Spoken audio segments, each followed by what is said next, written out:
नमस्ते। प्रकाश classes YouTube channel आप सभी का बहुत बहुत स्वागत करता है। तो आप लोग हमारे साथ जुड़कर रोजाना सुपर टेट के प्रैक्टिस सेट को सॉल्व कर रहे हैं। उसी प्रैक्टिस सेट की श्रृंखला में अगला प्रैक्टिस सेट लेकर आप लोग के मध्य उपस्थित हुए हैं, जो कि 150 प्रश्नों की पूरी सीरीज को हम लोग सॉल्व करते हुए देखेंगे। ठीक, और वो भी सभी सब्जेक्ट को क्रम वाइज हल किया जा रहा है इसमें। तो चलिए देर न करते हुए सबसे पहला क्रम जो है हिंदी का है। हिंदी के 20 प्रश्नों को हम लोग देखेंगे और उसके साथ सभी टॉपिक वाइज जो है सब्जेक्ट वाइज देखेंगे। तो इसका 20 प्रश्न पहले देखते हैं, जिसका पहला प्रश्न है, भारत में हिंदी की किस लिपि को संविधान में मान्यता दी गई है? ये बताना है। वो ब्राह्मी लिपि है, प्राकृत लिपि है, या सौरी या देवनागरी है। कमेंट करके आप लोग अपने उत्तर को जो है फटाफट लिखते रहेंगे। और आप लोग को जो हमारे द्वारा बताया गया था कि जो है आपके गणित को जो है हमारे सर के द्वारा और रीजनिंग को जो है सर के द्वारा आप लोग को जो है वीडियो के रूप में उपलब्ध हो रहा होगा। आप लोग उसको फटाफट देखते रहेंगे। ठीक, और इसके पीडीएफ को भी जो है Telegram channel the master Prakash classes से ज्वाइन होकर के वहाँ से लोड कर लिया करें। तो चलिए देखते हैं पहला इसका कौन सा सही होता है।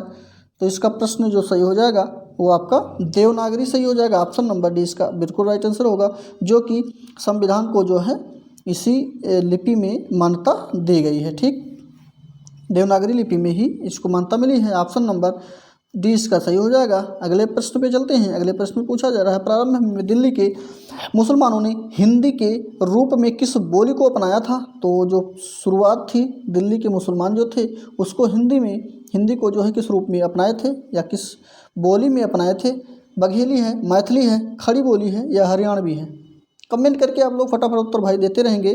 ठीक, तो इसका ऑप्शन नंबर जो सही होता है वो खड़ी बोली सही हो जाएगा, जो कि ऑप्शन नंबर सी में दिया गया है।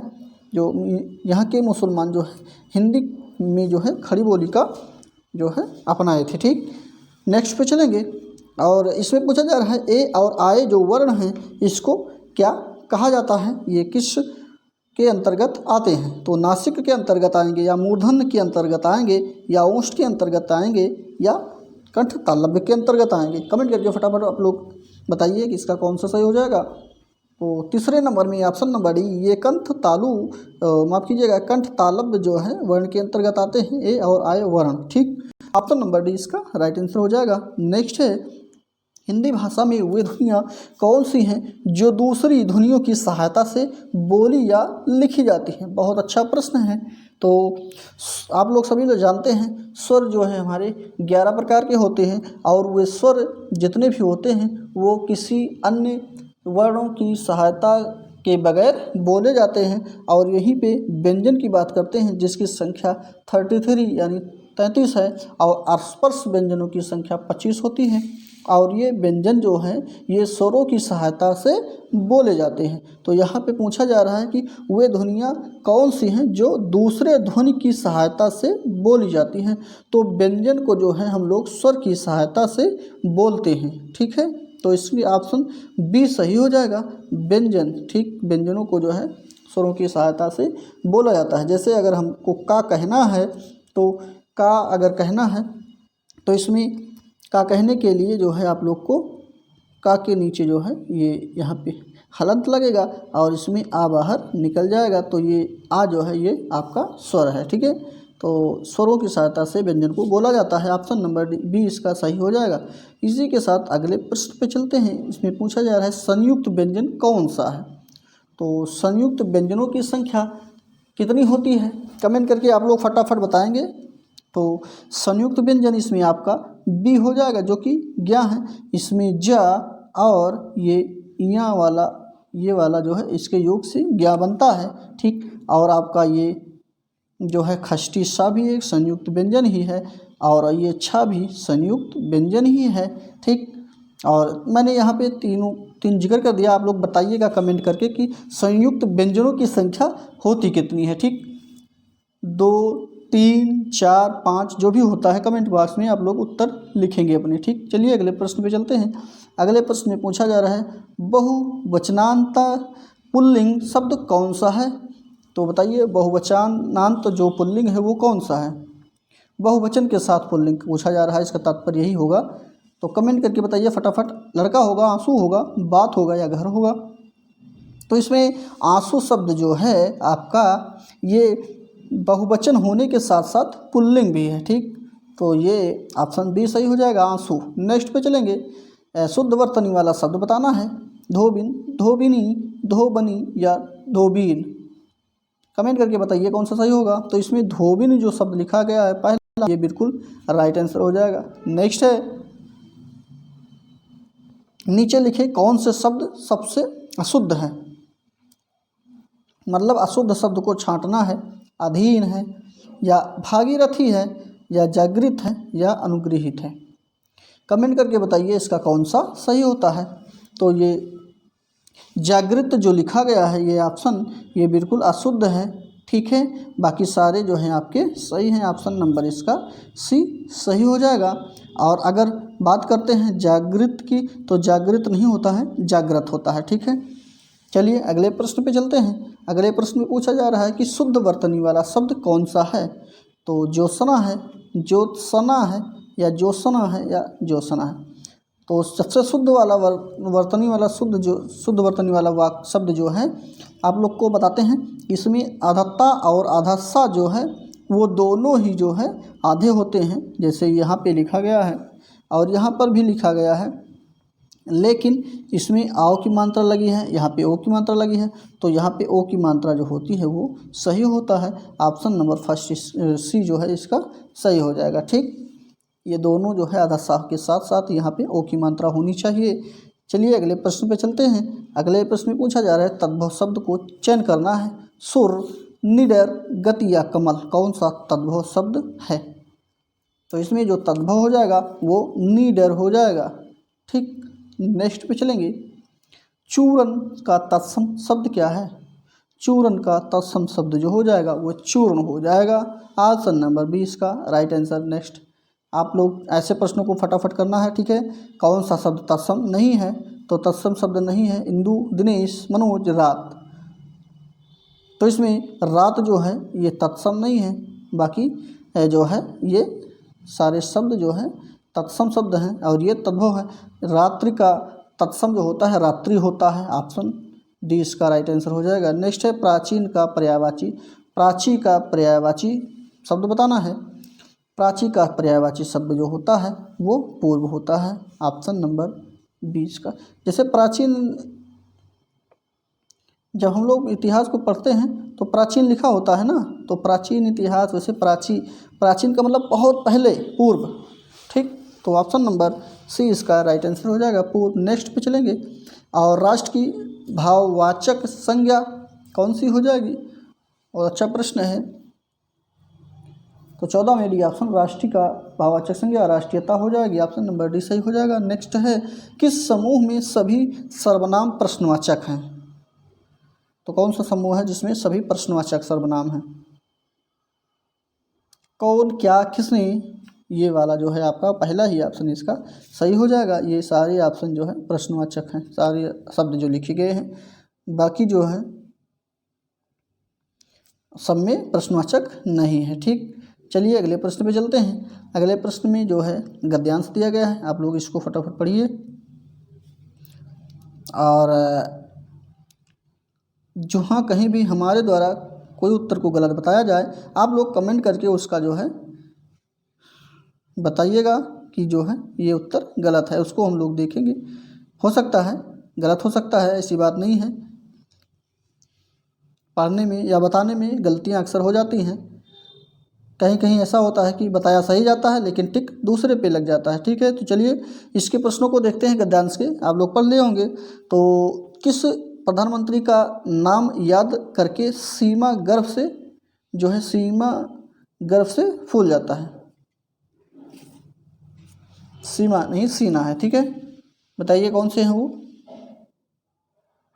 तो ये थे हमारे लाल बहादुर शास्त्री, ठीक। यही प्रधानमंत्री थे जिनका जो है नाम याद करने के बाद जो है हमारा सीना जो है गर्व से ऊंचा हो जाता है, ठीक है। नेक्स्ट पे चलेंगे। शास्त्री जी का बचपन किस प्रकार के परिवेश में बीता है।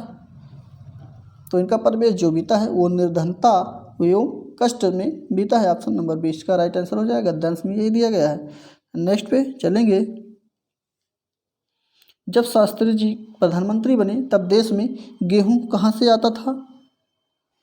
तो गेहूं जो है वो अमेरिका से आता था और इन्हीं के समय में जो है हरित क्रांति अपने देश में सबसे चरम पर थे। ठीक, 1966-67 में।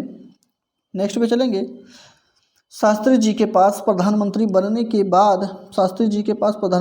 के बाद जो भी कोई निजी घर तक नहीं था, इस बात से क्या संदेश मिलता है ये बताना है। चलिए ऑप्शन आप लोग को दिख रहा होगा, कमेंट करके बताइए फटाफट।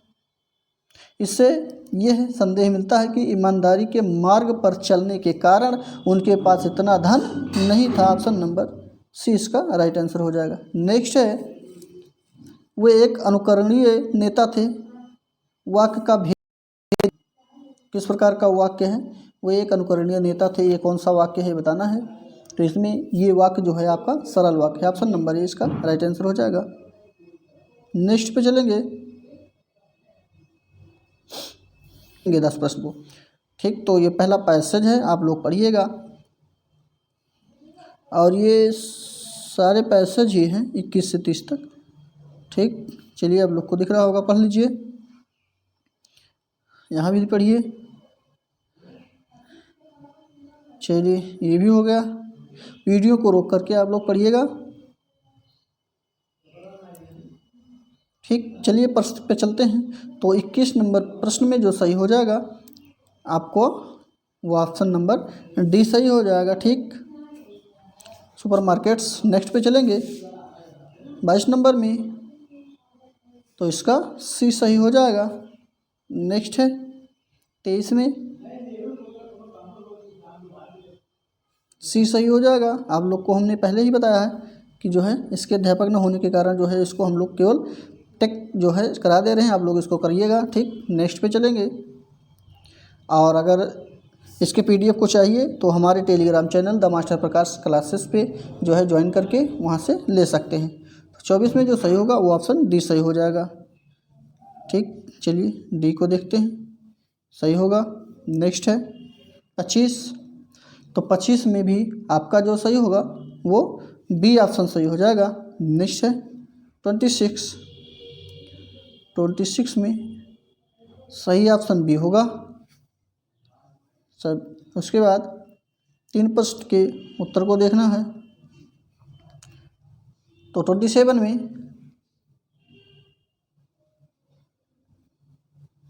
कौन सा सही होता है? 27 में बी ऑप्शन सही हो जाएगा। नेक्स्ट है 28, ये CDP टाइप के प्रश्न हैं, पैडागोजी के जिसको कहा जाता है पैडागोगी। 28 में जो सही होता है फर्स्ट ऑप्शन सही हो जाएगा। नेक्स्ट है 29 नंबर में भी ए सही हो जाएगा। नेक्स्ट पे चलेंगे 30 नंबर पे, तो 30 नंबर का ऑप्शन नंबर सी सही हो जाएगा। ठीक, नेक्स्ट है संस्कृत के प्रश्न को हम लोग देखेंगे। तो संस्कृत में भविष्य काल के लिए किस प्रकार का प्रयोग किया जाता है? तो इसमें जो प्रयोग किया जाता है भविष्य काल के लिए लिट लकार का प्रयोग किया जाता है। ऑप्शन नंबर सी सही होगा। नेक्स्ट है कालिदास किस अलंकार के कब प्रयोग के लिए प्रसिद्ध हैं? तो कवि कालिदास जो अलंकार का प्रयोग करते थे उस अलंकार का नाम है उपमा अलंकार। ऑप्शन नंबर सी इसका राइट आंसर हो जाएगा। रघुवंश में नंदिनी की सेवा किस राजा ने की थी? तो नंदिनी की सेवा करने वाले राजा का नाम जो है वो दिलीप है। ऑप्शन नंबर ए इसका सही हो जाएगा। नेक्स्ट है वह सूर्य प्रभाव वंशः कालिदास की उक्ति किस ग्रंथ में लिखी गई है? तो ये जो उक्ति लिखी गई है वो कालिदास की है और वो किस ग्रंथ में लिखी गई है? तो वो रघुवंशम में लिखी गई। ऑप्शन नंबर फर्स्ट इसका सही हो जाएगा, जिसके राजा दिलीप थे। ठीक, नेक्स्ट पे चलेंगे। ये आप लोग पढ़िएगा 35 से 37 दो प्रश्नों को, 30 प्रश्नों को ये गद्यांश के रूप में है। तो 35 का जो सही होगा वो ऑप्शन नंबर फर्स्ट सही हो जाएगा। आत्मा। नेक्स्ट है 36, किसको वस्त्र काट नहीं सकते, तो आत्मा को जो है वस्त्र नहीं काट सकते, ठीक है। नेक्स्ट 37 बी, कलयादंती प्लस आपा सही होगा इसका। नेक्स्ट है गा व्यंजन किस प्रकार के व्यंजन हैं, का खा गा ये वाले जो व्यंजन आते हैं ये किस प्रकार के व्यंजन के अंतर्गत आते हैं, तो ये स्पर्शी व्यंजन के अंतर्गत आते हैं। और स्पर्श व्यंजन की संख्या कितनी होती है, 25 होती है, ठीक। ऑप्शन नंबर इसका सी सही हो जाएगा, स्पर्श व्यंजन। नेक्स्ट है अभिज्ञान शकुंतलम की मुख्य नायिका कौन थी, कौन है, तो अभिज्ञान शकुंतलम की मुख्य नायिका जो है वो हमारी शकुंतला है। ऑप्शन नंबर 20 का राइट आंसर होगा। नेक्स्ट है 40 नंबर में जो सही होगा वो ऑप्शन फर्स्ट सही हो जाएगा, ये रूपक अलंकार के अंतर्गत आएगा, ठीक है। नेक्स्ट पोर्शन विज्ञान का है आपका। विज्ञान के प्रश्नों को हम लोग देखेंगे। किसी भी कंप्यूटर में जब कोई कार्य होता है तो वह किन 3 चरणों में पूर्ण होता है, ये बताना है। तो सबसे पहले क्या होता है, कमेंट करके बताइए। तो सबसे पहले अगर कंप्यूटर की 3 चरण जो होती हैं, सबसे पहले निवेश होता है जिसको हम लोग प्रक्रिया कहते हैं। उसके बाद पहले निवेश होगा, पहले किसी चीज़ को इनपुट करेंगे ना तो निवेश कहा जाएगा। उसके बाद उस इनपुट का जो है हम लोग प्रवेश किए रहेंगे, उसका प्रक्रिया होगा और प्रक्रिया के बाद हम लोग को क्या मिलेगा, उसका आउटपुट मिलेगा, ठीक है, जिसको निर्गम कहा जाता है। तो इसका कौन सा सही हो जाएगा, ऑप्शन बी सही हो जाएगा, ठीक। नेक्स्ट पे चलेंगे। रक्त में उपस्थित किसके कारण रक्त का थक्का बनता है, बताइए कौन सा वो है जो रक्त का थक्का बनने में सहायता करता है। तो आपका जो है इसमें पट्टिकाणु जो होती हैं उसी के कारण रक्त का थक्का बनता है। और रुधिर में जो है प्लेटलेट्स या थ्रोम्बोसाइट का मुख्य कार्य शरीर में कट जाने पर रक्त के बहाव को रोक देना होता है, ठीक है। और तो इसमें जो सही हो जाएगा वो आपका पट्टिकाणु सही होगा। ऑप्शन नंबर डी इसका बिल्कुल राइट आंसर हो जाएगा, ठीक है। नेक्स्ट पे चलेंगे। जल में घुलनशील विटामिन, अगर यहाँ पे विटामिन की बात करता तो विटामिन जो आपका के होता है ये इसका सहायक होता है रक्त का थक्का बनने में, ठीक है। चलिए अगले प्रश्न पे चलते हैं। तो इसमें पूछा जा रहा है कि जल में घुलनशील विटामिन कौन सा है, बहुत अच्छा प्रश्न है। तो जिस प्रकार जल में 2 शब्द होता है उसी प्रकार से 2 ही विटामिन है, वो बी और सी है, जल बस, ठीक है। तो ऑप्शन नंबर सी, बी और सी विटामिन जो है जल में घुलनशील है। बाकी सारे जैसे ए हो गए और डी हो गए, के हो गए, ई हो गए, ये सारे वसा में घुलनशील हैं, ठीक। इसी के साथ अगले प्रश्न भी चलेंगे। तो इसमें पूछा जा रहा है वैज्ञानिक विधि के पदों का सही क्रम क्या है, तो बताइए कमेंट करके कौन सा सही होगा।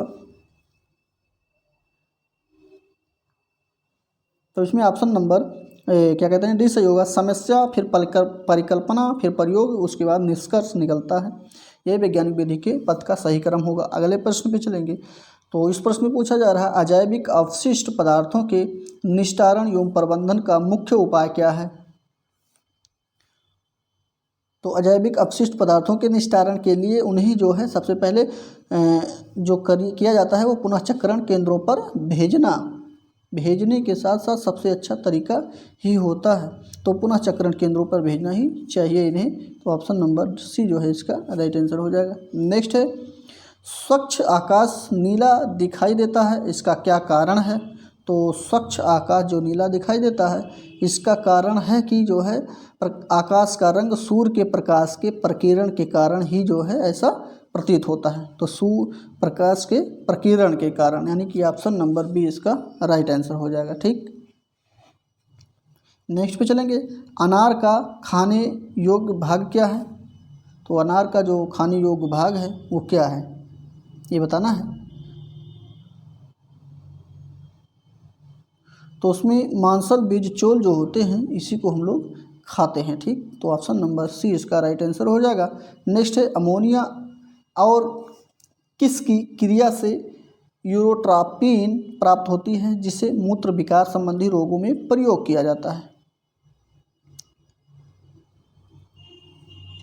तो अमोनिया की जो है क्रिया फॉर्मेल्डिहाइड, जिसको हम लोग HCHO से जो है कराते हैं, जिसके कारण यूरेट्रापिन प्राप्त होती है, जो हमारे मूत्र के विकार से संबंधित रोगों का जो है प्रयोग में लाया जाता है। ठीक, तो ऑप्शन नंबर इसका जो सही हो जाएगा वो कौन सा सही होगा? सी सही होगा, फॉर्मेल्डिहाइड। ठीक है, चलिए अगले प्रश्न पे चलते हैं। फोटो इलेक्ट्रिक सेल ऐसी युक्ति है जो परिवर्तित करती है। क्या परिवर्तित करती है ये बताना है।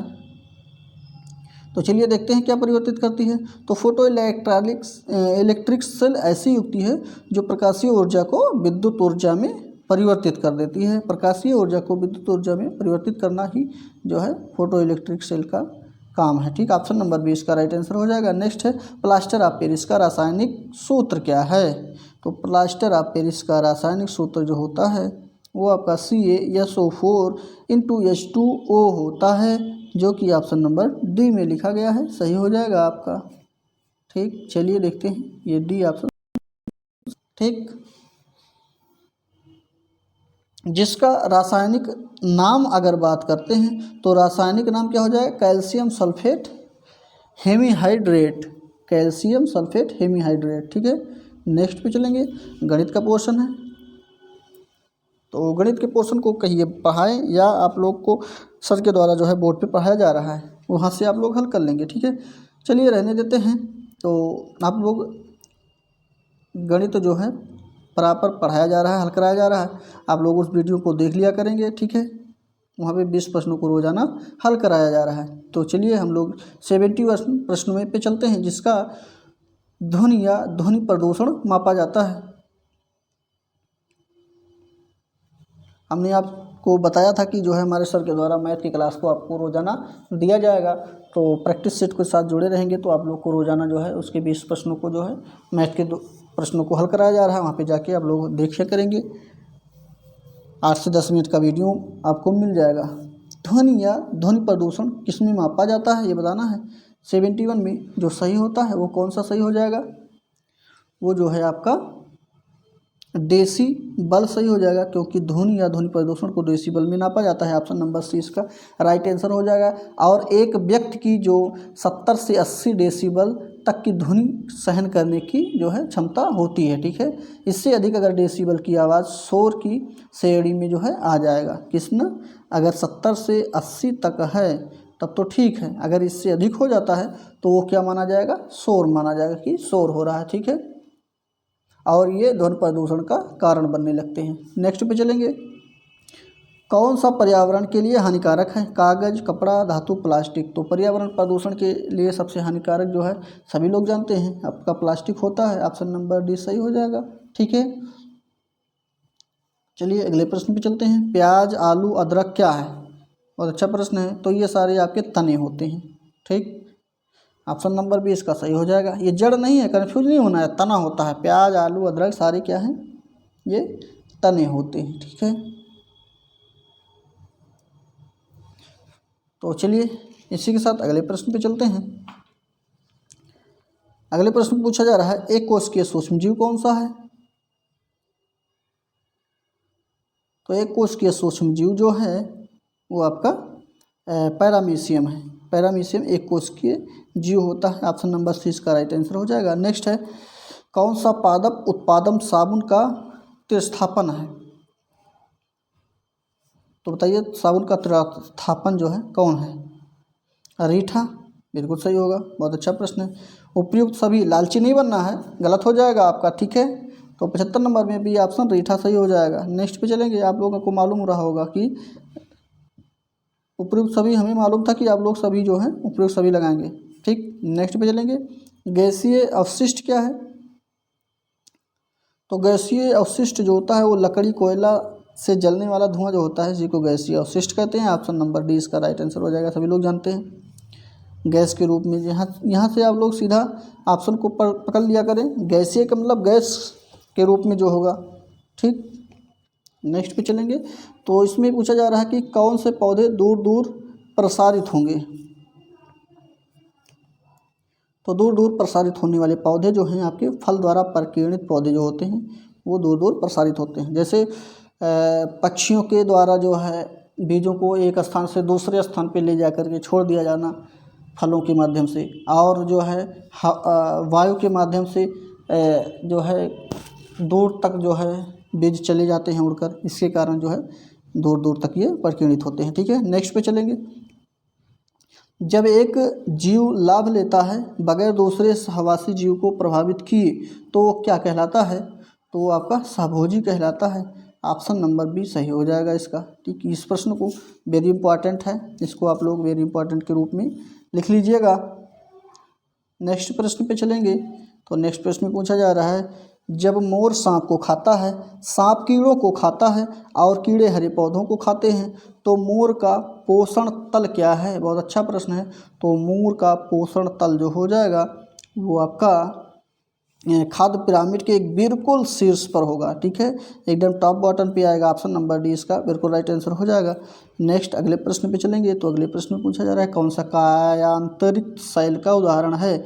बलुआ पत्थर, ग्रेनाइट, संगमरमर, चूना पत्थर। तो इसका जो उदाहरण हो जाएगा वो आपका संगमरमर हो जाएगा, क्योंकि कायांतरित शैल के अंतर्गत जो है ये आपके संगमरमर ही आते हैं। नेक्स्ट पे चलेंगे, शिक्षण कौशल के प्रश्नों को देखेंगे। तो शिक्षण कौशल के प्रश्नों में पूछा पहला प्रश्न जो है आपका, कक्षा 3 के विद्यार्थियों के लिए शिक्षण का सबसे अच्छा तरीका कौन सा होगा ये बताना है। प्रयोगशाला विधि होगा, समूह वार्तालाप होगा, व्याख्यान होगा, या सृजनात्मक क्रियाकलाप के द्वारा होगा। तो 81 नंबर में कौन सा ऑप्शन होगा? सही आप लोग कमेंट करके बताइए ABCD के रूप में। तो इसका ऑप्शन जो सही हो जाएगा वो सृजनात्मक क्रियाकलाप के माध्यम से जो है कक्षा 3 के विद्यार्थियों को हम लोग सबसे अच्छा तरीका मानेंगे। तो ऑप्शन नंबर डी इसका सृजनात्मक क्रियाकलाप सही होगा। नेक्स्ट पे चलेंगे, निचली कक्षाओं में शिक्षण की खेल विधि जिस पर आधारित है वह कौन है? तो 82 में जो सही होगा वो आपका सी ऑप्शन सही हो जाएगा, जो कि विकास और वृद्धि के मनोविज्ञान सिद्धांत पर ये आधारित होता है।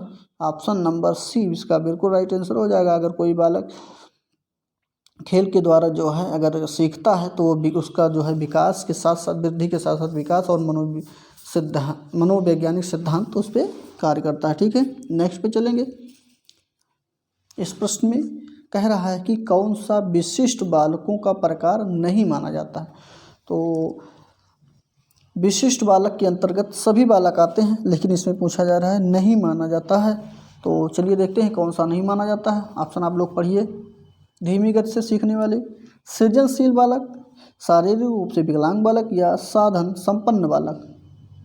तो इसमें जो साधन संपन्न बालक होते हैं वो विशिष्ट बालक के अंतर्गत नहीं आते हैं। ऑप्शन नंबर डी सही हो जाएगा। नेक्स्ट है, किसी बच्चे का विद्यालय के मैदान में खेलते हुए निरीक्षण करना किस प्रकार का निरीक्षण है? तो इसमें जो है अनौपचारिक निरीक्षण होता है। ऑप्शन नंबर बी सही हो जाएगा। नेक्स्ट इसी के साथ अगले प्रश्न में बढ़ेंगे। तो अगले प्रश्न में कह रहा है कि एक शिक्षक को साधन संपन्न होना चाहिए। किस प्रकार से साधन संपन्न होना चाहिए ये बताना है। तो अगर विद्यार्थियों की समस्या को हल करने के लिए पर्याप्त ज्ञान होना जो है यही सबसे अच्छा शिक्षक के गुण के या साधन के रूप में होना चाहिए। अगर जो है बालक का या विद्यार्थी का समस्या जो है उसको शिक्षक सही समय से उसके समाधान को संपन्न कर देता है तो यही जो है उसका सबसे अच्छा साधन संपन्न कहलाएगा। ठीक, तो ऑप्शन नंबर सी इसका बिल्कुल राइट आंसर हो जाएगा।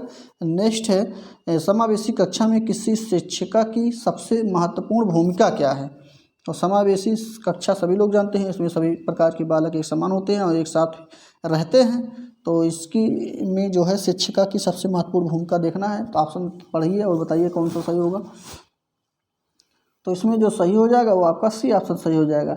उस शिक्षिका को यह सुनिश्चित करना है कि शिक्षिका कक्षा को मानक निर्देश दे रही है। ठीक है, तो यही इसकी सबसे महत्वपूर्ण भूमिका है। ऑप्शन नंबर सी सही हो जाएगा।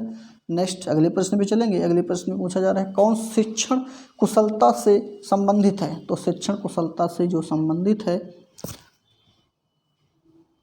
वो आपका डी उपयुक्त सभी सही हो जाएगा, जो कि श्याम पट पर लिखना भी सही है। प्रश्नों को हल करना भी सही है, प्रश्न पूछना भी सही है, तो ऑप्शन नंबर डी तीनों सही होने के साथ साथ चौथा ऑप्शन सही हो जाएगा। नेक्स्ट पे चलेंगे। इसमें पूछा जा रहा है कि दबाव को कम करने एवं परीक्षाओं में सफलता के लिए आवश्यक क्या है। तो इसके लिए जो आवश्यक हो जाएगा वो आपका वार्षिक एवं अर्धवार्षिक परीक्षाएं जो होती हैं ये सबसे अनिवार्य हो जाती हैं, ठीक है। इससे दबाव कम हो जाता है, ठीक है। अब तो जो है त्रैमासिक परीक्षाएं भी होने लगी हैं। पहले जो है छमाही और एनुअल होते थे, दो परीक्षाएं साल में, ठीक है। नेक्स्ट पे चलेंगे। ऑपरेशन ब्लैक बोर्ड से क्या संबंधित है। तो ऑपरेशन ब्लैक बोर्ड से जो संबंध रखता है वो आपका प्राथमिक शिक्षा है, ठीक है। ऑप्शन नंबर फर्स्ट इसका सही हो जाएगा। नेक्स्ट है राष्ट्रीय शिक्षा नीति 1986 के तहत प्राथमिक स्कूलों में शिक्षकों की न्यूनतम क्षमता कितनी निर्धारित की गई है। तो शिक्षकों की न्यूनतम क्षमता जो निर्धारित की गई है वो आपका 2 निर्धारित की गई है, ठीक है। कम से कम 2 शिक्षक अवश्य होंगे। नेक्स्ट पे चलेंगे। बाल मनोविज्ञान मानसिक रूप से स्वस्थ अध्यापक की विशेषता क्या है। तो मानसिक स्वस्थ का अर्थ होता है कि दैनिक जीवन में भावनाओं, इच्छाओं या महत्वाकांक्षाओं, आदर्शों में संतुलन करने की जिसमें योग्यता होती है उसी को हम लोग जो है स्वच्छ अध्यापक के रूप में मानते हैं, ठीक है। और उसके अंतर्गत संवेदनात्मक रूप से संतुलन मानसिक रूप से स्वस्थ अध्यापक की एक प्रमुख विशेषता होती है। तो इसमें कौन सा सही हो जाएगा, संवेदनात्मक रूप से संतुलित है। ऑप्शन नंबर फर्स्ट ही इसका सही हो जाएगा, ठीक है। नेक्स्ट पे चलेंगे। शिक्षा का अति महत्वपूर्ण उद्देश्य क्या है। बहुत अच्छा प्रश्न है। तो शिक्षा का जो महत्वपूर्ण उद्देश्य है ये बताना है।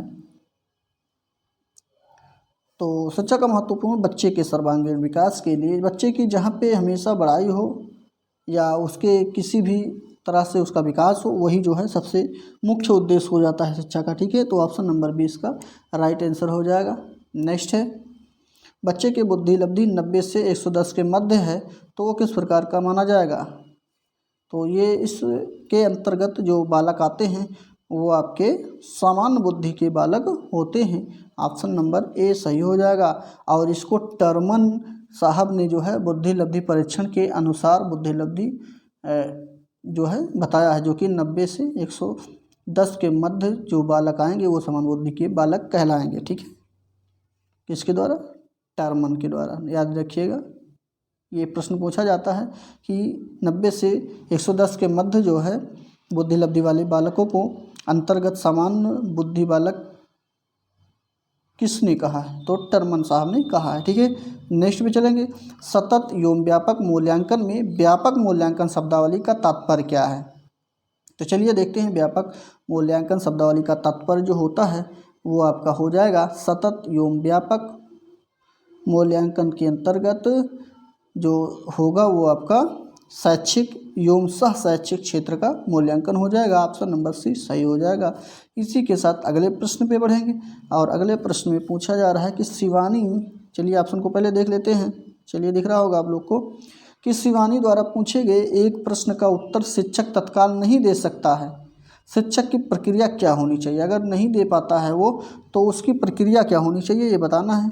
तो ऐसी स्थिति में शिक्षक को चाहिए कि वह शिवानी को प्रश्न का सही उत्तर बाद में समझकर दे दे, ठीक है। तो इसमें कहाँ पे देखते हैं कौन सा है, ये ऑप्शन नंबर डी जो है ये दिया गया है कि शिक्षक द्वारा इस प्रश्न का सही उत्तर बाद में समझकर देना चाहिए। ऑप्शन नंबर डी इसका राइट आंसर हो जाएगा, ठीक। नेक्स्ट पे चलेंगे। तो इसमें पूछा जा रहा है कि बच्चे का जिज्ञासा शांत करनी चाहिए। तो जब बच्चा जैसे कोई प्रश्न पूछता है या कुछ भी पूछता है तो तुरंत उसका जवाब दे देना चाहिए, तो उससे जो है उसकी जिज्ञासा शांत हो जाती है, ठीक है। तो इसमें कौन सा सही हो जाएगा, ये ऑप्शन नंबर डी सही हो जाएगा। तत्काल जब विद्यार्थी द्वारा जिज्ञासा की गई हो तब जो है शांत करना चाहिए, ऑप्शन नंबर डी। नेक्स्ट पे चलेंगे। आप अनपढ़ माता पिता के बच्चे को अंग्रेजी सिखाना चाहते हैं। अगर कोई बच्चा है और उसके माता पिता अनपढ़ हैं तो उसका बच्चा अंग्रेजी सीखेगा कि नहीं ये बताना है। तो इसमें डी ऑप्शन सही होगा, जो कि आपसे मातृभाषा की सहायता से अंग्रेजी सिखाने का जो है प्रयास करेंगे। ठीक है, नेक्स्ट पे चलेंगे। शिक्षार्थी व्यक्तित्व भिन्नता प्रदर्शित करते हैं, अतः शिक्षक को क्या करना चाहिए? तो इसमें जो सही हो जाएगा, कमेंट करके बताइए कौन सा सही होगा। उसके सीखने के विधिक अनुभवों को उपलब्ध कराना चाहिए, ऑप्शन नंबर ए सही हो जाएगा। ठीक है, नेक्स्ट पे चलेंगे। वाइगोत्स्की बच्चों के सीखने में किस कारक की महत्वपूर्ण भूमिका पर बल देते हैं? तो ये जो है नैतिकता पे जो है सबसे अधिक बल देते हैं। ठीक है, नैतिकता नहीं, ठीक, ये सामाजिक पे बल देते हैं, ऑप्शन नंबर डी इसका सही हो जाएगा। ठीक है, नेक्स्ट पे चलेंगे। कौन सा विकार का सिद्धांत है? कौन सा विकार का सिद्धांत है? विकार का सिद्धांत जो है वो फर्स्ट हो जाएगा, सभी की विकास दर समान नहीं होती है, यही विकार का दर्द है। नेक्स्ट पे चलेंगे, समान ज्ञान के प्रश्नों को देखेंगे और करंट अफेयर को जो है नहीं देखेंगे, क्योंकि ये पुरानी करंट अफेयर के रूप में है। और आप लोग करंट अफेयर को पढ़ने के लिए सुबह जो है एकदम 3-4 मिनट का जो है वीडियो आपको रोज़ाना दिया जा रहा है। तत्कालिक वर्तमान के सारे करंट अफेयर को पढ़ाया जा रहा है, वहाँ से आप लोग पढ़ लिया करेंगे। ठीक है, 2 अक्टूबर 2018 को महात्मा गांधी की कौन सी जयंती मनाई गई है? 2018 में जो मनाई गई है उसके बारे में पूछा जा रहा है। तो इसमें जो है 150वीं जयंती मनाई गई है 2018 में। ठीक है, और 2021 जो है चल रहा है, तो आप लोग जान जाइए कि जो है इस बार जो है कौन सी मनाई गई होगी, जोड़ लीजिए। 19 में जो है 18 में ये मनाया गया था 150वीं, 19 में मनाया जाएगा 91, 51वां और 52वां 20 में मनाया जाएगा, और 21 में जो मनाई गई वो कौन सी थी? 53वीं थी। ठीक है, नेक्स्ट पे चलेंगे। यूपी टूरिज्म की टैगलाइन क्या है? तो यूपी टूरिज्म की टैगलाइन जो है वो आपका उत्तर यूपी नहीं देखा तो इंडिया नहीं देखा, ऑप्शन नंबर फर्स्ट इसका सही हो जाएगा। नेक्स्ट है, रूबल किस देश की मुद्रा है? बहुत अच्छा प्रश्न है। तो रूबल जो मुद्रा है आपका वो रूस की है, सी सही हो जाएगा। नेक्स्ट इसी के साथ जापान का येन जानते ही हैं, और इंग्लैंड का भी जानते होंगे, चीन का। ठीक, नेक्स्ट पे चलेंगे। ज्ञानपीठ पुरस्कार निम्न में से किस क्षेत्र में दिया जाता है? तो 104 का ज्ञानपीठ पुरस्कार जो दिया जाता है वो साहित्य के क्षेत्र में दिया जाता है, ऑप्शन नंबर फर्स्ट इसका सही हो जाएगा। नेक्स्ट है, भारत में जूट का अधिकतम क्षेत्र किस राज्य में पाया जाता है? तो 105 में जो जूट का क्षेत्रफल पाया जाता है वो पश्चिम बंगाल है, यहीं पे सबसे अधिक जूट भारत में पाया जाता है। ठीक है, नेक्स्ट है, क्षेत्रफल के अनुसार सबसे अधिक वन आच्छादन राज्य किस राज्य का है? राज्य कौन सा है? तो सबसे अधिक वन आच्छादन राज्य जो है वो मध्य प्रदेश, इसका तात्पर्य सबसे अधिक वन वाला राज्य। ठीक है, अगर प्रतिशतता के आधार पर पूछेगा तो आपका इस समय तो मिजोरम हो जाएगा। ठीक है, नेक्स्ट पे चलेंगे। गौतम बुद्ध का जन्म स्थान कौन सा था? तो इनका जन्म स्थान लुम्बिनी था, ऑप्शन नंबर डी सही होगा। ठीक, छोटे छोटे प्रश्न हैं, फटाफट करते हैं इनको। रणजी ट्रॉफी किस खेल से संबंधित है? तो रणजी ट्रॉफी जो संबंधित है वो क्रिकेट से संबंधित है, ऑप्शन नंबर सी सही होगा। नेक्स्ट है, प्रेशर कुकर में खाना जल्दी पकने का क्या कारण है? पक जाता है, इसका क्या कारण है ये बताना है। तो इसका जो जल्दी पकने का कारण है वो प्रेशर कुकर के अंदर दाब बढ़ने से पानी का क्वथनांक क्या होता है? बढ़ जाता है, इसी के कारण जो है इसमें खाना जल्दी से पक जाता है। ठीक है, नेक्स्ट पे चलेंगे। क्वथनांक बढ़ने के साथ जो है दाब बढ़ने के साथ क्वथनांक बढ़ जाता है। ठीक है, दोनों बढ़ता ही है, ध्यान रखिएगा। नेक्स्ट पे चलेंगे। किसे कंप्यूटर की मुख्य स्मृति कहा जाता है? कंप्यूटर की मुख्य मेमोरी किसे कहा जाता है ये बताना है। तो इसमें रैम जो होता है, रैंडम एक्सेस मेमोरी जिसको कहते हैं हम लोग, फुल नाम इसका है रैंडम एक्सेस मेमोरी, इसी को कंप्यूटर की स्मृति कहा जाता है। नेक्स्ट है, अंतर्राष्ट्रीय तिथि रेखा कौन सी है? तो अंतर्राष्ट्रीय तिथि रेखा 180 अंश देशांतर को कहा जाता है। नेक्स्ट पे चलेंगे। इडुक्की बांध किस नदी पर स्थित है? इडुक्की बांध जो आपकी स्थित है वो पेरियार नदी पे स्थित है और ये केरल में स्थित है। ठीक है, नेक्स्ट है, वह चीनी यात्री जो हर्षवर्धन के दरबार में आया था। तो हर्षवर्धन के दरबार में आने वाला यात्री जो था वो आपका ह्वेनसांग था। ऑप्शन नंबर फर्स्ट इसका सही हो जाएगा। ठीक, नेक्स्ट पे चलेंगे।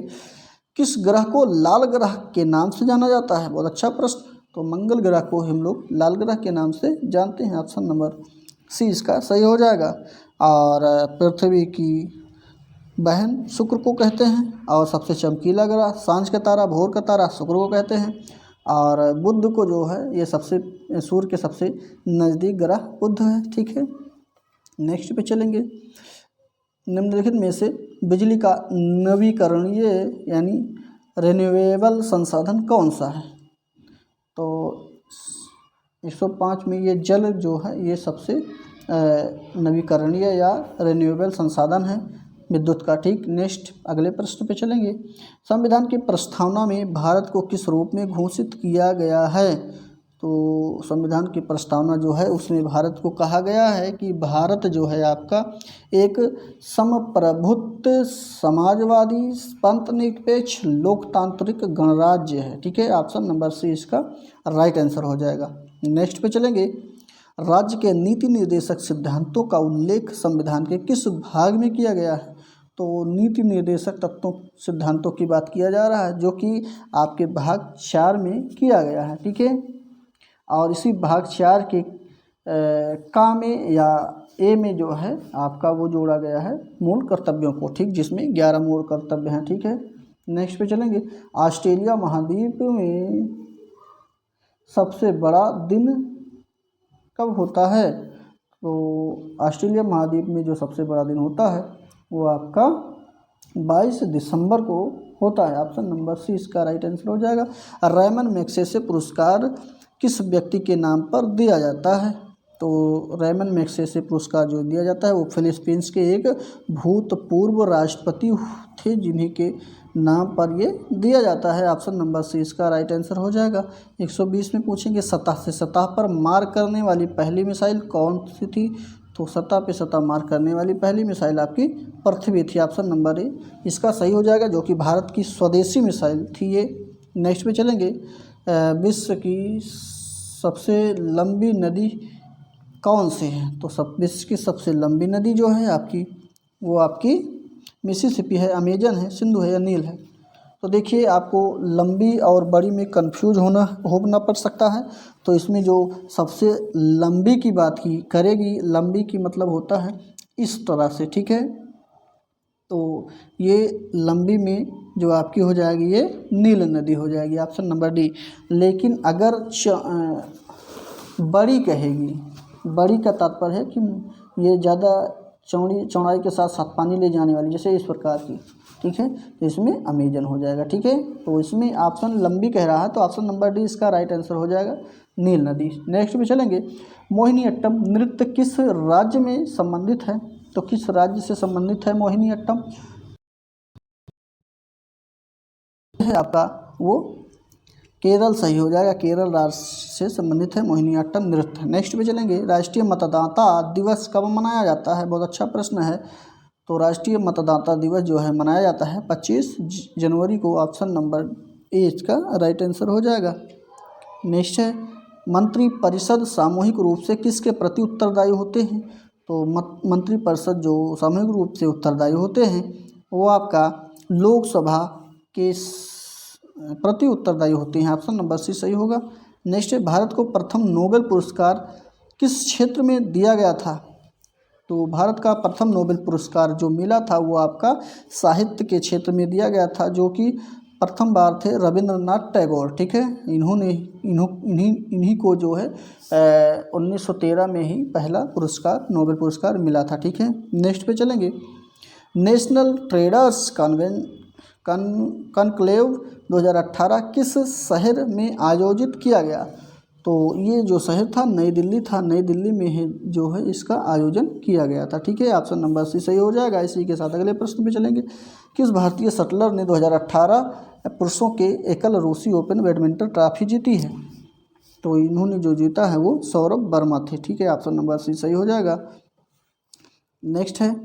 किस असमिया फिल्म को लॉस एंजल्स में तीसरे लव इंटरनेशनल फिल्म फेस्टिवल 2018 में सर्वश्रेष्ठ फिल्म पुरस्कार मिला है? तो इसमें जो मिला है वो आपका झागी बोटे डमेलाइट को मिला है। ऑप्शन नंबर जो है इसका बी राइट आंसर हो जाएगा। ये करंट अफेयर पूछे जा सकते हैं, इसलिए हम इसको बता रहे हैं, ठीक है। 2018 के लिए उड़ीसा के सर्वोच्च साहित्य पुरस्कार अतिवादी जगन्नाथ दास सम्मान से किसे सम्मानित किया गया है? चारों ऑप्शन आपकी स्क्रीन पे है। इसको जो सम्मानित किया गया था वो रमाकांत रथ जी को सम्मानित किया गया था। ऑप्शन नंबर 20 का सही हो जाएगा। इन्हीं को ही जो है अतिवादी जगन्नाथ दास सम्मान से सम्मानित किया गया था। नेक्स्ट है, दुनिया का सबसे बूढ़ा सत्यापित मनुष्य कौन बन गया है? तो दुनिया का सबसे बूढ़ा सत्यापित मनुष्य जो बना है वो कानेटन का बनाए हैं। ऑप्शन नंबर ए इसका सही हो जाएगा। यही जो है दुनिया के सबसे बूढ़े सत्यापित मनुष्य के रूप में माने गए हैं, ठीक है। नेक्स्ट है, रीजनिंग के प्रश्न हैं। रीजनिंग के प्रश्नों में ऑप्शन बताएंगे आप लोग को, और रीजनिंग जो है आप लोग हल करिएगा, ठीक है। और वीडियो को देखना है तो रीजनिंग के सर के द्वारा ये बताया गया है, पढ़ाया जा रहा है, वहाँ पे जाके आप लोग डिटेल में इसको देख लीजिएगा, ठीक। तो 131 में जो सही होगा सी ऑप्शन सही हो जाएगा, जिसमें जो है आपका दिन, सप्ताह और कैलेंडर बहुत अच्छे से स्पष्ट हो जाते हैं, ठीक है। क्योंकि सबसे पहले कैलेंडर को लेंगे, कैलेंडर के अंतर्गत सप्ताह आएगा, सप्ताह के अंतर्गत दिन आएंगे, तो बाहरी वाला हिस्सा जो है आपका कैलेंडर हो जाएगा और उसके अंदर जो हो जाएगा सप्ताह हो जाएगा, एकदम अंदर जो होगा वो दिन हो जाएगा, ठीक है। नेक्स्ट अगले पे चलेंगे तो 132 में जो देखते हैं कौन सा सही होगा। तो 132 में ऑप्शन नंबर जो है डी सही होगा। 16 यहाँ पे आएगा, ठीक है। इस बीच में क्या भरा जाएगा? 16 भरा जाएगा। आप लोग इसको हल करिएगा, ठीक है। नेक्स्ट पे चलेंगे 133 में जो सही होगा बड़ा करते हैं ताकि स्पष्ट दिखे। तो इसमें भी बी सही हो जाएगा। 165 अंश आएगा। 165 अंश का जो है कोण यहाँ पे बनाएगा, ठीक है। नेक्स्ट है आपका 134 सी सही हो जाएगी, मामा जी। नेक्स्ट है 35 में 135 में बी ऑप्शन सही हो जाएगा, जो कि 290 इसका मान आएगा, ठीक है। नेक्स्ट इसी के साथ कंप्यूटर के प्रश्नों को भी फटाफट देखेंगे। वेब पेज का एक शब्द जो है, वेब पेज का एक वर्ड जिसे क्लिक करने पर दूसरा डॉक्यूमेंट खुलता है उसे क्या कहते हैं? ये बताना है। तो उसको हम लोग क्या कहते हैं? हाइपर लिंक कहते हैं। ऑप्शन नंबर बी सही हो जाएगा, ठीक है। चलिए अगले प्रश्न पे चलते हैं। HTML का पूरा नाम बताना है। बहुत अच्छा प्रश्न है, बताइए कमेंट करके। तो HTML का पूरा नाम हाइपर टेक्स्ट मार्कअप लैंग्वेज है, ठीक है। तो डी ऑप्शन इसका सही हो जाएगा। कमेंट करके बताइएगा कौन सा सही होगा इसका आप लोग, ठीक है। नेक्स्ट अगले पे चलेंगे। भारत में सबसे पहले किस राज्य ने इंटरनेट पर टेलीफोन डायरेक्टरी उपलब्ध कराई थी? बताइए कौन सा राज्य है वो? उत्तर प्रदेश है, मध्य प्रदेश है, या राजस्थान, या सिक्किम है?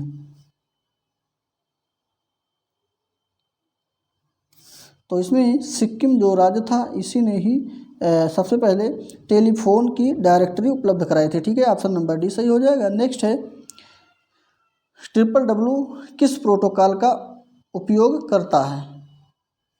यानी WWW जो है, ये तीनों W किस प्रोटोकॉल का उपयोग करता है ये बताना है। तो ये जो है HTTP का जो है प्रोटोकॉल का उपयोग करता है। ऑप्शन नंबर 20 का राइट आंसर हो जाएगा। नेक्स्ट है भारत में इंटरनेट की सुविधा कब से प्रारंभ की गई है? तो भारत में जब इंटरनेट जो सुविधा है वो 15 अगस्त 1995 से इसकी सुविधा प्रदान की गई है। ऑप्शन नंबर भी सही हो जाएगा। इसी के साथ नेक्स्ट जीवन कौशल प्रबंध एवं अभिवृद्धि के 10 प्रश्नों को हम लोग हल करेंगे, जिसका पहला प्रश्न है कि अध्यापक के दृष्टिकोण से प्रतिभाशीलता किसका संयोजन है? तो ये जो प्रतिभाशीलता संयोजन है ये उच्च योग्यता का है, उच्च सृजनात्मकता का है और उच्च वचनबद्धता का है। ऑप्शन नंबर ए इसका बिल्कुल सही हो जाएगा। आप लोग इस इम्पॉर्टेंट के रूप में इसको लिखिएगा। अगले प्रश्न पे चलेंगे। अगले प्रश्न में पूछा जा रहा है विद्यार्थियों के ज्ञान अर्जन में सहायता करने के लिए क्रम में जो है अध्यापकों को किस पर ध्यान केंद्रित करना चाहिए? दिख रहा है आप लोग को सारा ऑप्शन, बताइए कमेंट करके। तो 142 में जो सही होता है वो सी सही हो जाएगा, ठीक है। विद्यार्थियों को या शिक्षार्थियों को सक्रिय सहभागिता के लिए शामिल करना है, ठीक। नेक्स्ट पे चलेंगे। प्राथमिक स्तर पर व्यक्तिगत निर्देशन सहायता प्रदान करता है, कौन सा है वो? तो वो सुरक्षा की भावना ही जो है व्यक्तिगत निर्देशन सहायता प्रदान करता है। ऑप्शन नंबर बी सही हो जाएगा। नेक्स्ट है नेतृत्व का सृजन है, तो नेतृत्व का सृजन क्या है? डी सही हो जाएगा। उपयुक्त सभी अयोग्यता में योग्यता, संतुलन, विलक्षण, यानी कि ऑप्शन नंबर डी सही हो जाएगा। ठीक, नेक्स्ट पे चलेंगे। अभिप्रेरणा चक्र के संदर्भ में कौन सा सही क्रम में है? चलिए ऑप्शन को सभी देखते हैं, दिख रहा होगा। तो कौन सा सही है अभिप्रेरणा चक्र के संदर्भ में? तो इसमें जो सही हो जाएगा वो सबसे पहले इंसान की जो है आवश्यकता होती है किसी चीज़ की, और जो आवश्यकता हो जाएगी तो उसको जो है करने के लिए उसको प्रेरणा भी मिलेगा, और प्रेरणा मिलेगा तो उत्तेजना होगी, उत्तेजना होगी तो लक्ष्य उन्मुखी व्यवहार भी हो जाएगा, और उसके बाद जब ये सब हो जाएगा तो उपलब्धि हो जाएगी उसकी। ठीक, और जब उपलब्धि किसी चीज़ की प्राप्ति हो जाती है तो उसमें रुचि या उत्तेजना कम हो जाती है। तो ये ऑप्शन नंबर डी इसकी सही हो जाएगा। ठीक है, नेक्स्ट पे चलेंगे। राजेश गणित की समस्या को हल करने के लिए पूरी तरह से संघर्ष कर रहा है। उसका आंतरिक बल जो उसे उस समस्या को पूरी तरह से हल करने के लिए विवश करता है। तो किस रूप में आप इसे जानेंगे? प्रेरक है, अभिव्यक्ति विशेषांक है, या संवेग है, या प्रत्यक्षण है? तो 146 में जो सही होगा वो आपका ये प्रेरक है। ठीक है, ऑप्शन नंबर इसका सही हो जाएगा फर्स्ट। नेक्स्ट है कौन सा प्रश्न आपने विशिष्ट क्षेत्र से ठीक तरह से मिला हुआ है? तो बताइए ऑप्शन, चलिए देखते हैं। चलिए दिख रहा होगा ऑप्शन आप लोग को, कमेंट करके बताइए। तो इसमें जो है आपका निर्धारित करना कि दिए गए मापदंडों यानी विश्लेषण में से कौन सा मापक आपको उत्तम परिणामों को मापने में सबसे अधिक प्रयुक्त प्रदान कर सकता है। तो ऑप्शन नंबर डी इसका राइट आंसर हो जाएगा। नेक्स्ट, व्यक्ति में कौन से मूल्य होते हैं? संवैधानिक मूल्य होते हैं, मानवीय होते हैं, या दोनों होते हैं, या कोई नहीं होता है? तो व्यक्ति में जो मूल्य होते हैं वो संवैधानिक मूल्य भी होते हैं और मानवीय मूल्य भी होते हैं। तो इसी के साथ ऑप्शन नंबर ये जो है ए और बी दोनों सही हो जाएगा। नेक्स्ट अगले प्रश्न में बढ़ेंगे तो पूछा जा रहा है कि कौन सा तत्व कक्षा में अधिगम हेतु सबसे सहायक हो सकता है, यानी कि पढ़ाई में सबसे अधिक सहायता कौन कर सकता है ये बताना है। तो जो पढ़ाई में सहायता सबसे अधिक करता है वो आपका अध्यापकों द्वारा बच्चों की स्वायत्तता को बढ़ावा व सहायता देना ही सबसे अधिक उपयोगी सहायता साबित कर सकती है। ऑप्शन नंबर बी सही हो जाएगा इसका। नेक्स्ट है और इस प्रैक्टिस सेट का ये अंतिमवा प्रश्न है जिसमें पूछा जा रहा है कि कौन सा कौशल भावनात्मक बुद्धि से संबंध नहीं रखता है। तो भावनात्मक बुद्धि से जो संबंध नहीं रखता है वो आपका हो जाएगा कि भावनाओं की आलोचना करना सही होगा, जो कि ऑप्शन नंबर सी में दिया गया है। यही बिल्कुल राइट आंसर हो जाएगा आपका। तो आप लोग 150 प्रश्नों को हमारे साथ कर चुके हैं और आप लोग बताइएगा कि 150 प्रश्न में जो है आपके कितने प्रश्न बन रहे हैं गणित को छोड़ करके।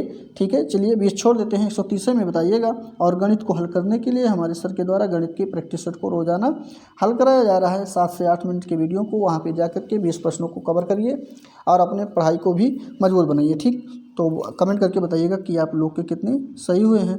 वीडियो को पूरा देखने के लिए, अंत तक देखने के लिए बहुत बहुत धन्यवाद। मिलते हैं अगले प्रैक्टिस के साथ, तब तक ऐसे ही बने रहिए।